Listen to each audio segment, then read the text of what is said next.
for having spent so much time with them at Norland when he must have felt his own inconstancy.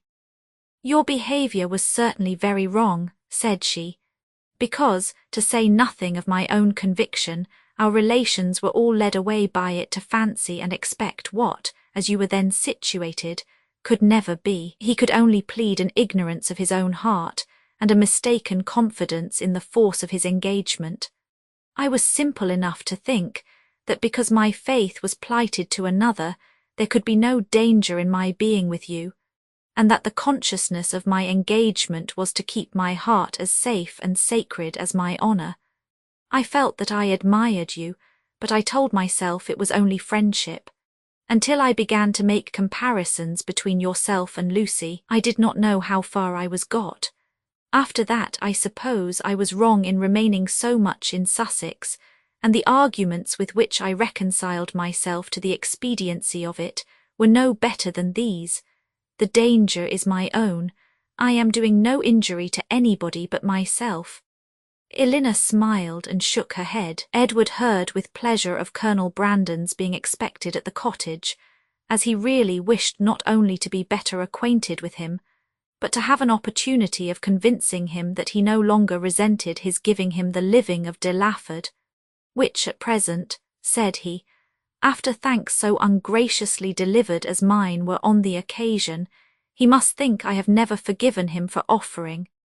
Now he felt astonished himself that he had never yet been to the place, but so little interest had he taken in the matter, that he owed all his knowledge of the house, garden and glebe, extent of the parish, condition of the land and rate of the tithes, to Elinor herself, who had heard so much of it from Colonel Brandon, and heard it with so much attention, as to be entirely mistress of the subject. One question after this only remained undecided between them.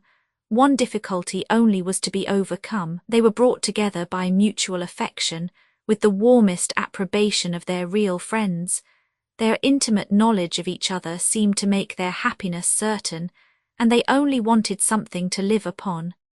Edward had £2,000, and Elinor one, which, with de Laford living, was all that they could call their own, for it was impossible that Mrs. Dashwood should advance anything, and they were neither of them quite enough in love to think that £350 a year would supply them with the comforts of life. Edward was not entirely without hopes of some favourable change in his mother towards him, and on that he rested for the residue of their income. But Elinor had no such dependence, for since Edward would still be unable to marry Miss Morton, and his choosing herself had been spoken of in Mrs. Ferrars's flattering language as only a lesser evil than his choosing Lucy Steele, she feared that Robert's offence would serve no other purpose than to enrich Fanny. About 4 days after Edward's arrival, Colonel Brandon appeared, to complete Mrs. Dashwood's satisfaction, and to give her the dignity of having, for the first time since her living at Barton, more company with her than her house would hold. Edward was allowed to retain the privilege of first comer, and Colonel Brandon therefore walked every night to his old quarters at the park, from whence he usually returned in the morning, early enough to interrupt the lovers' first tete-a-tete before breakfast, a 3 weeks' residence at de Laford, where, in his evening hours at least, he had little to do but to calculate the disproportion between 36 and 17, brought him to Barton in a temper of mind which needed all the improvement in Marianne's looks, all the kindness of her welcome, and all the encouragement of her mother's language, to make it cheerful. Among such friends, however, and such flattery, he did revive. No rumour of Lucy's marriage had yet reached him. He knew nothing of what had passed, and the first hours of his visit were consequently spent in hearing and in wondering. Everything was explained to him by Mrs. Dashwood, and he found fresh reason to rejoice in what he had done for Mr. Ferrars, since eventually it promoted the interest of Elinor. It would be needless to say that the gentlemen advanced in the good opinion of each other as they advanced in each other's acquaintance, for it could not be otherwise. Their resemblance in good principles and good sense, in disposition and manner of thinking, would probably have been sufficient to unite them in friendship, without any other attraction. But their being in love with two sisters, and two sisters fond of each other, made that mutual regard inevitable and immediate, which might otherwise have waited the effect of time and judgment. The letters from town, which a few days before would have made every nerve in Elina's body thrill with transport, now arrived to be read with less emotion than mirth. Mrs. Jennings wrote to tell the wonderful tale, to vent her honest indignation against the jilting girl, and pour forth her compassion towards poor Mr. Edward, who, she was sure, had quite doted upon the worthless hussy, and was now, by all accounts, almost broken-hearted at Oxford. I do think, she continued, nothing was ever carried on so sly, for it was but 2 days before Lucy called and sat a couple of hours with me. Not a soul suspected anything of the matter, not even Nancy, who, poor soul, came crying to me the day after in a great fright for fear of Mrs. Ferrars, as well as not knowing how to get to Plymouth. For Lucy, it seems, borrowed all her money before she went off to be married, on purpose, we suppose, to make a show with, and poor Nancy had not 7 shillings in the world, so I was very glad to give her 5 guineas to take her down to Exeter, where she thinks of staying 3 or 4 weeks with Mrs. Burgess, in hopes, as I tell her, to fall in with the doctor again. And I must say that Lucy's crossness not to take them along with them in the chaise is worse than all. Poor Mr. Edward, I cannot get him out of my head, but you must send for him to Barton, and Miss Marian must try to comfort him. Mr. Dashwood's strains were more solemn. Mrs. Ferrars was the most unfortunate of women. Poor Fanny had suffered agonies of sensibility, and he considered the existence of each under such a blow with grateful wonder. Robert's offence was unpardonable, but Lucy's was infinitely worse. Neither of them were ever again to be mentioned to Mrs. Ferrars, and even if she might hereafter be induced to forgive her son, his wife should never be acknowledged as her daughter, nor be permitted to appear in her presence. The secrecy with which everything had been carried on between them was rationally treated as enormously heightening the crime, because, had any suspicion of it occurred to the others, proper measures would have been taken to prevent the marriage, and he called on Elinor to join with him in regretting that Lucy's engagement with Edward had not rather been fulfilled than that she should thus be the means of spreading misery farther in the family. He thus continued, Mrs. Ferrars has never yet mentioned Edward's name, which does not surprise us, but to our great astonishment not a line has been received from him on the occasion. Perhaps, however, he is kept silent by his fear of offending, and I shall therefore give him a hint by a line to Oxford that his sister and I both think a letter of proper submission from him, addressed perhaps to Fanny, and by her shown to her mother, might not be taken amiss, for we all know the tenderness of Mrs. Ferrars's heart, and that she wishes for nothing so much as to be on good terms with her children. This paragraph was of some importance to the prospects and conduct of Edward. It determined him to attempt a reconciliation, though not exactly in the manner pointed out by their brother and sister. A letter of proper submission, repeated he. Would they have me beg my mother's pardon for Robert's ingratitude to her, and breach of honour to me? I can make no submission. I am grown neither humble nor penitent by what has passed. I am grown very happy, but that would not interest. I know of no submission that is proper for me to make. You may certainly ask to be forgiven, said Elinor, because you have offended, and I should think you might now venture so far as to profess some concern for having ever formed the engagement which drew on you your mother's anger. He agreed that he might, and when she has forgiven you, perhaps a little humility may be convenient while acknowledging a second engagement, almost as imprudent in her eyes as the first. He had nothing to urge against it, but still resisted the idea of a letter of proper submission, and therefore, to make it easier to him, as he declared a much greater willingness to make mean concessions by word of mouth than on paper, it was resolved that instead of writing to Fanny, he should go to London and personally entreat her good offices in his favour, "And if they really do interest themselves," said Marian in her new character of candour, "in bringing about a reconciliation, I shall think that even John and Fanny are not entirely without merit." After a visit on Colonel Brandon's side of only 3 or 4 days, the two gentlemen quitted Barton together. They were to go immediately to De Lafford, that Edward might have some personal knowledge of his future home, and assist his patron and friend in deciding on what improvements were needed to it. And from thence, after staying there a couple of nights, he was to proceed on his journey to town. Chapter 52. After a proper resistance on the part of Mrs. Ferrars, just so violent and so steady as to preserve her from that reproach which she always seemed fearful of incurring, the reproach of being too amiable, Edward was admitted to her presence and pronounced to be again her son. Her family had of late been exceedingly fluctuating. For many years of her life she had had 2 sons, but the crime and annihilation of Edward a few weeks ago had robbed her of one. The similar annihilation of Robert had left her for a fortnight without any, and now by the resuscitation of Edward she had one again.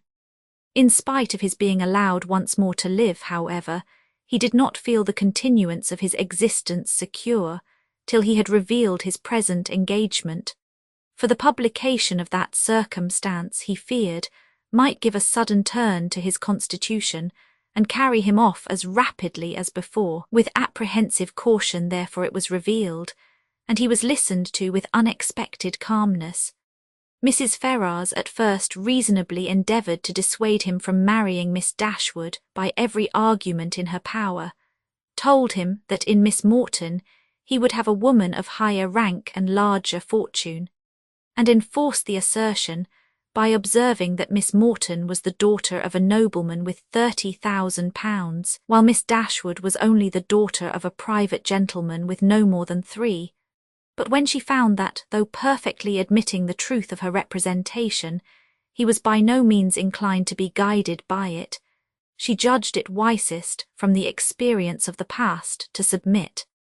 And therefore, after such an ungracious delay as she owed to her own dignity, and as served to prevent every suspicion of good will, she issued her decree of consent to the marriage of Edward and Elinor. What she would engage to do towards augmenting their income was next to be considered, and here it plainly appeared that though Edward was now her only son, he was by no means her eldest, for while Robert was inevitably endowed with £1,000 a year, not the smallest objection was made against Edward's taking orders for the sake of 250 at the utmost, nor was anything promised either for the present or in future beyond the £10,000 which had been given with Fanny.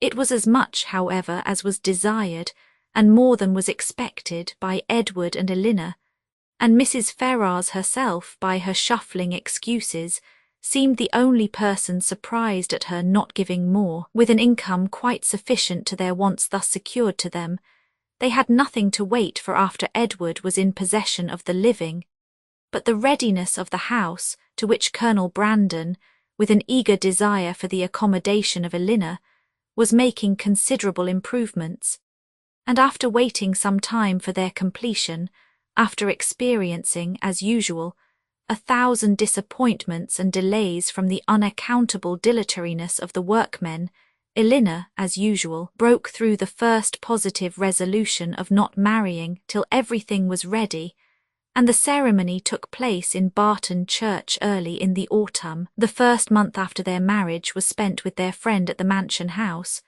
from whence they could superintend the progress of the parsonage, and direct everything as they liked on the spot, could choose papers, project shrubberies, and invent a sweep. Mrs. Jennings's prophecies, though rather jumbled together, were chiefly fulfilled, for she was able to visit Edward and his wife in their parsonage by Michaelmas, and she found in Elinor and her husband, as she really believed, one of the happiest couples in the world. They had in fact nothing to wish for but the marriage of Colonel Brandon and Marian, and rather better pasturage for their cows. They were visited on their first settling by almost all their relations and friends. Mrs. Ferrars came to inspect the happiness which she was almost ashamed of having authorized, and even the Dashwoods were at the expense of a journey from Sussex to do them honour. "I will not say that I am disappointed, my dear sister," said John as they were walking together one morning before the gates of Delaford House. "That would be saying too much, for certainly you have been one of the most fortunate young women in the world as it is. But I confess it would give me great pleasure to call Colonel Brandon brother. His property here, his place, his house, everything is in such respectable and excellent condition. And his woods, I have not seen such timber anywhere in Dorsetshire as there is now standing in Delaford Hanger. And though perhaps Marian may not seem exactly the person to attract him, yet I think it would altogether be advisable for you to have them now frequently staying with you, for as Colonel Brandon seems a great deal at home, nobody can tell what may happen. For when people are much thrown together and see little of anybody else, and it will always be in your power to set her off to advantage, and so forth. In short, you may as well give her a chance, you understand me." But though Mrs. Ferrars did come to see them, and always treated them with the make-believe of decent affection, they were never insulted by her real favour and preference. That was due to the folly of Robert and the cunning of his wife, and it was earned by them before many months had passed away. The selfish sagacity of the latter, which had at first drawn Robert into the scrape, was the principal instrument of his deliverance from it, for her respectful humility, assiduous attentions, and endless flatteries, as soon as the smallest opening was given for their exercise, reconciled Mrs. Ferrars to his choice and re-established him completely in her favour. Everything in such respectable condition, the whole of Lucy's behaviour in the affair, and the prosperity which crowned it therefore, may be held forth as a most encouraging instance of what an earnest, an unceasing attention to self-interest, however its progress may be apparently obstructed, will do in securing every advantage of fortune, with no other sacrifice than that of time and conscience. When Robert first sought her acquaintance, and privately visited her in Bartlett's Buildings, it was only with the view imputed to him by his brother. He merely meant to persuade her to give up the engagement, and as there could be nothing to overcome but the affection of both, he naturally expected that one or two interviews would settle the matter. In that point, however, and that only, he erred, for though Lucy soon gave him hopes that his eloquence would convince her in time, another visit, another conversation, was always wanted to produce this conviction. Some doubts always lingered in her mind when they parted, which could only be removed by another half-hour's discourse with himself. His attendance was by this means secured, and the rest followed in course. Instead of talking of Edward, they came gradually to talk only of Robert, a subject on which he had always more to say than on any other, and in which she soon betrayed an interest even equal to his own. And in short, it became speedily evident to both that he had entirely supplanted his brother. He was proud of his conquest, proud of tricking Edward, and very proud of marrying privately without his mother's consent. What immediately followed is known. They passed some months in great happiness at Dawlish, for she had many relations and old acquaintances to cut, and he drew several plans for magnificent cottages, and from thence returning to town, procured the forgiveness of Mrs. Ferrars by the simple expedient of asking it, which, at Lucy's instigation, was adopted.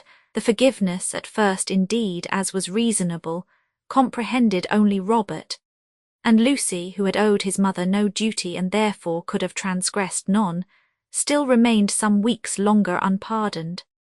But perseverance in humility of conduct and messages, in self-condemnation for Robert's offence, and gratitude for the unkindness she was treated with, procured her in time the haughty notice which overcame her by its graciousness, and led soon afterwards, by rapid degrees, to the highest state of affection and influence.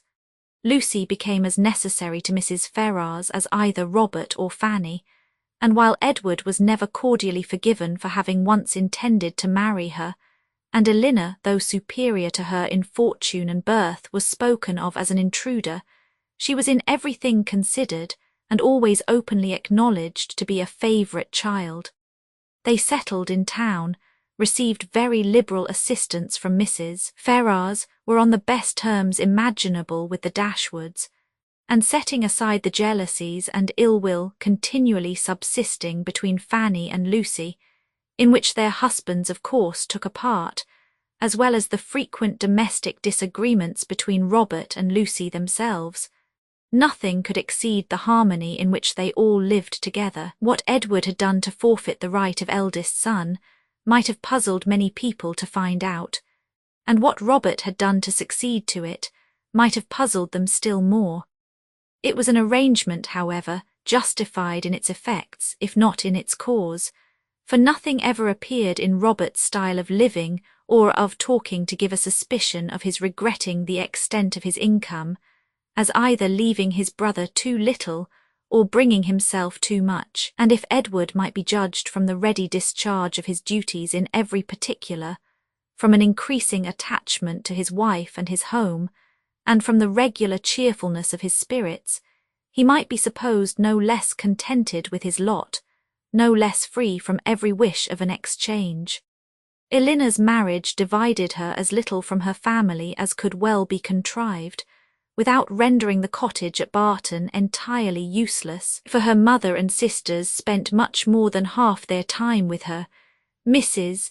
Dashwood was acting on motives of policy as well as pleasure in the frequency of her visits at De Laford, for her wish of bringing Marian and Colonel Brandon together was hardly less earnest, though rather more liberal than what John had expressed. It was now her darling object. Precious as was the company of her daughter to her, she desired nothing so much as to give up its constant enjoyment to her valued friend, and to see Marian settled at the mansion house was equally the wish of Edward and Elinor. They each felt his sorrows and their own obligations, and Marian, by general consent, was to be the reward of all. With such a confederacy against her, with a knowledge so intimate of his goodness, with a conviction of his fond attachment to herself, which at last, though long after it was observable to everybody else, burst on her, what could she do? Marianne Dashwood was born to an extraordinary fate. She was born to discover the falsehood of her own opinions, and to counteract by her conduct her most favourite maxims.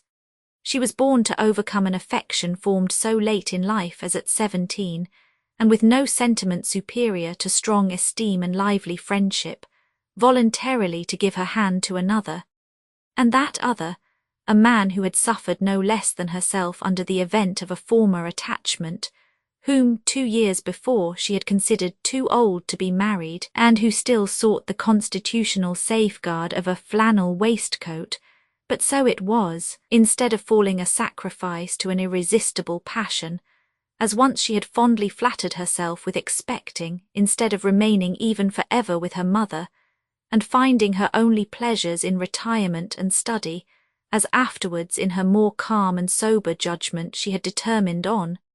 She found herself at 19, submitting to new attachments, entering on new duties, placed in a new home, a wife, the mistress of a family, and the patroness of a village. Colonel Brandon was now as happy as all those who best loved him believed he deserved to be.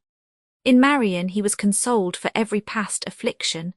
Her regard and her society restored his mind to animation, and his spirits to cheerfulness, and that Marian found her own happiness in forming his was equally the persuasion and delight of each observing friend.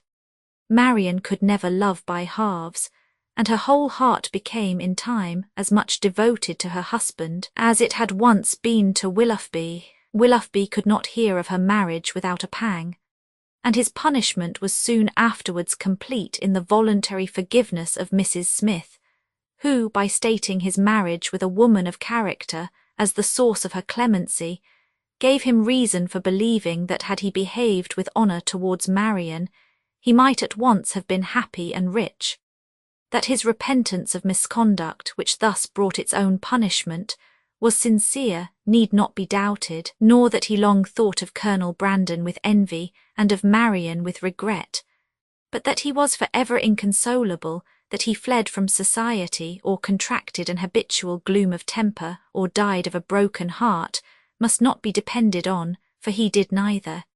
He lived to exert and frequently to enjoy himself. His wife was not always out of humour, nor his home always uncomfortable, and in his breed of horses and dogs and in sporting of every kind, he found no inconsiderable degree of domestic felicity. For Marianne, however, in spite of his incivility in surviving her loss, he always retained that decided regard which interested him in everything that befell her, and made her his secret standard of perfection in woman, and many a rising beauty would be slighted by him in after days, as bearing no comparison with Mrs. Brandon.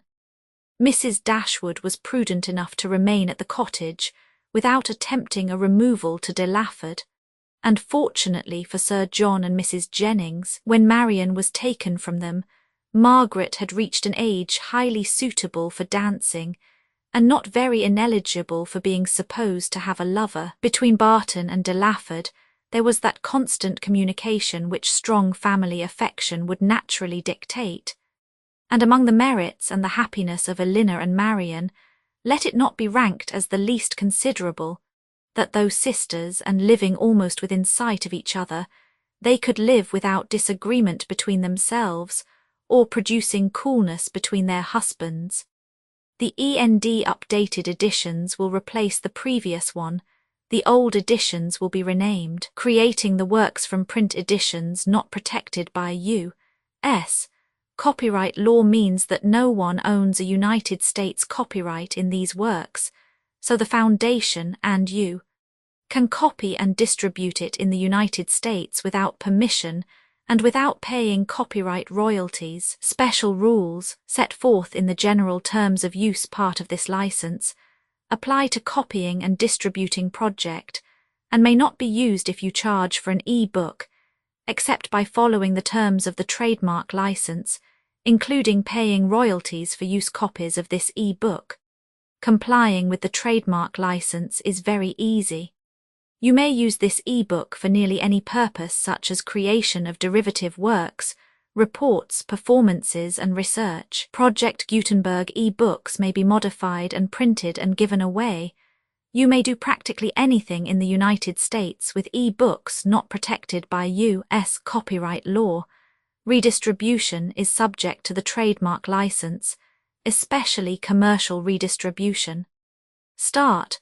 Full license. Please read this before you distribute or use this work. Distribution of electronic works. By using or distributing this work, or any other work associated in any way with the phrase Project Gutenberg, you agree to comply with all the terms of the full www.gutenberg.org/license, electronic works, electronic work. You indicate that you have read, understand, agree to, and accept all the terms of this license and intellectual property, trademark/copyright agreement. If you do not agree to abide by all the terms of this agreement, you must cease using and return all possession. If you paid a fee for obtaining a copy of or access to by the terms of this agreement, you may obtain a refund from the person or entity to whom you paid the fee as set forth in paragraph 1. 8. Used on or associated in any way with an electronic work by people who agree to be bound by the terms of this agreement. There are a few even without complying with the full terms of this agreement. See paragraph 1. See below. There are a lot of things you can do with Project Gutenberg electronic works if you follow the terms of this electronic works. See paragraph 1. Below. Foundation or PGLAF owns a compilation copyright in the collection. Works in the collection are in the public domain in the United States. If an individual work is unprotected by copyright law in the United States, and you are located in the United States, we do not claim a right to prevent you from copying, distributing, performing, displaying or creating derivative works based on the work as long as works in compliance with the terms of this agreement for keeping the comply with the terms of this agreement, by keeping this work in the you share it without charge with others. 1. D. The copyright laws of the place where you are located also govern what you can do with this work. Copyright laws in most countries are in a constant state of change. If you are outside the United States, check the laws of your country in addition to the terms of this agreement before downloading, copying, displaying, performing, distributing or creating derivative works based on this work, or any representations concerning the copyright status of any work in any country other than the United States. 1. E1. The following sentence with active links to or other performed, viewed, copied or distributed. This e-book is for the use of anyone anywhere in the United States and most other parts of the world at no cost and with almost no restrictions whatsoever. You may copy it, give it away or reuse it under the terms at www.gutenberg.org.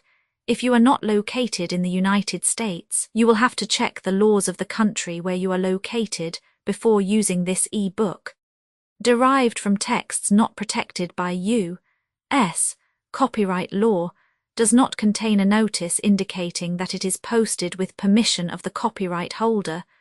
The work can be copied and distributed to anyone in the United States without paying any fees or charges. If you are redistributing or providing access to a work with the phrase Project Gutenberg associated with or appearing on the work, you must comply either with the requirements of paragraphs 1, E1 through 1, E7 or trademark as set forth in paragraphs 1, E8 or 1, E9. With the permission of the copyright holder, your use and distribution must comply with both paragraphs 1, E1 through 1, E7 and any additional terms imposed by the copyright holder.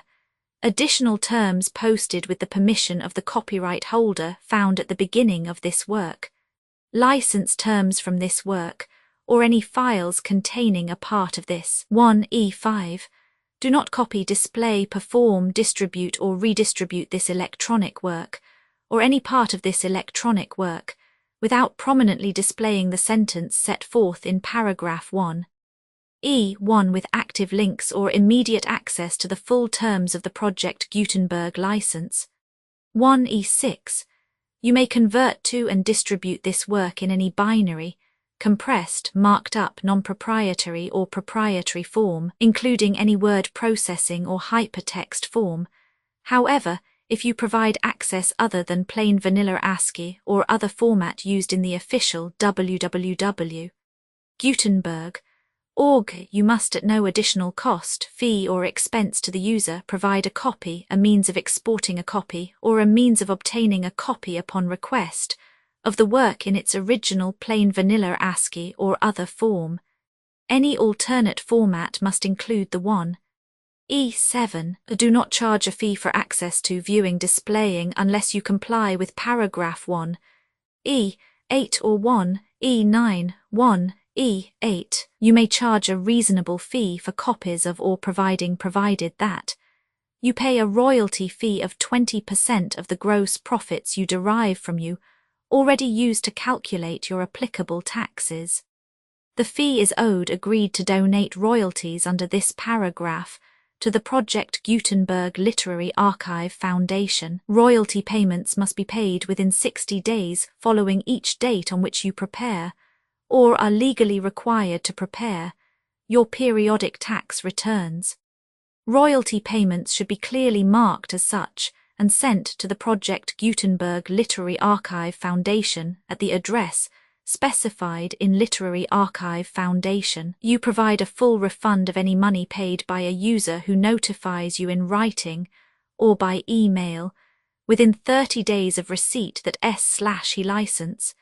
You must require such a user to return or destroy all copies of the works possessed in a physical medium and discontinue works you provide in accordance with paragraph 1. F3. A full refund of any money paid for a work or a replacement copy if a defect in the electronic work is discovered and reported to you within 90 days of receipt of the work. You comply with all other terms of this agreement for free one. E9. If you wish to charge a fee or distribute a Project Gutenberg trade mark electronic work, or group of works on different terms than are set forth in this agreement, you must obtain permission in writing forth in section 3 below. 1. F. Effort to identify, do copyright research on, transcribe and proofread works not protected by U.S. copyright law in creating the project electronic works, and the medium on which they may be stored, may contain defects, such as but not limited to incomplete, inaccurate or corrupt data, transcription errors, a copyright or other intellectual property infringement, a defective or damaged disk or other medium, a computer virus, or computer codes that damage or cannot be read by your equipment. 1 F2. Limited warranty, disclaimer of damages except for the right of replacement or refund, described in paragraph 1. F. 3. The Project Gutenberg Literary Archive Foundation, the owner of the Project Gutenberg trademark, and any other party distributing a Project Gutenberg trademark electronic work under this agreement, disclaim all liability to you for damages, costs and expenses, including legal fees. You agree that you have no remedies for negligence, strict liability, breach of warranty or breach of contract, except those provided in paragraph 1. F3. You agree that the foundation, the trademark owner, and any distributor under this agreement will not be liable to you for actual, direct, indirect, consequential, punitive, or incidental damages, even if you give notice of the possibility of such damage. 1. F3. Limited right of replacement or refund. If you discover a defect in this electronic work within 90 days of receiving it, you can receive a refund of the money, if any, you paid for it by sending a written explanation to the person you received the work from. If you received the work on a physical medium, you must return the medium with your written explanation. The person or entity that provided you with the defective work may elect to provide a replacement copy in lieu of a refund. If you received the work electronically, the person or entity providing it to you may choose to give you a second opportunity to receive the work electronically in lieu of a refund. If the second copy is also defective, you may demand a refund in writing without further opportunities to fix the problem. 1. F. 4. Except for the limited right of replacement or refund set forth in paragraph 1. F. 3. This work is provided to you as is, with no other warranties of any kind, express or implied, including but not limited to warranties of merchantability or fitness for any purpose. 1. F5. Some states do not allow disclaimers of certain implied warranties or the exclusion or limitation of certain types of damages. If any disclaimer or limitation set forth in this agreement violates the law of the state applicable to this agreement, the agreement shall be interpreted to make the maximum disclaimer or limitation permitted by the applicable state law. The invalidity or unenforceability of any provision of this agreement shall not void the remaining provisions. 1. F6. Indemnity. You agree to indemnify and hold the foundation, the trademark owner, any agent or employee of the foundation, anyone in accordance with this agreement, and any volunteers associated with the electronic works, harmless from all liability, costs and expenses, including legal fees, that arise directly or indirectly from any of the following which you do or cause to occur. A. Distribution of this defect you cause. Electronic works in formats readable by the widest variety of computers, including obsolete, old, middle-aged and new computers. It exists because of the efforts of hundreds of volunteers and donations from people in all walks of life, volunteers and financial support to provide volunteers with the remain freely available for generations to come. In 2001, the Project Gutenberg Literary Archive Foundation, was created to provide a secure archive foundation and how your efforts and donations can help. See sections 3 and 4 and the Foundation information page at www. Gutenberg, Log. 501, c. 3. Educational corporation organized under the laws of the state of Mississippi and granted tax-exempt status by the Internal Revenue Service. The Foundation's EIN, or Federal Tax Identification Archive Foundation, are tax-deductible to the full extent permitted by U.S. federal laws and your state's laws.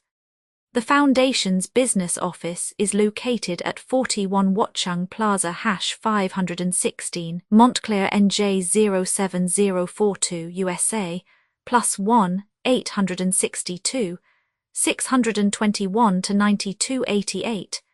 Email contact links and up-to-date contact information can be found at the Foundation's website and official page at www.gutenberg.org/contact Literary Archive Foundation public support and donations to carry out its mission of increasing the number of public domain and licensed works that can be freely distributed in machine-readable form accessible by the widest array of equipment, including outdated equipment.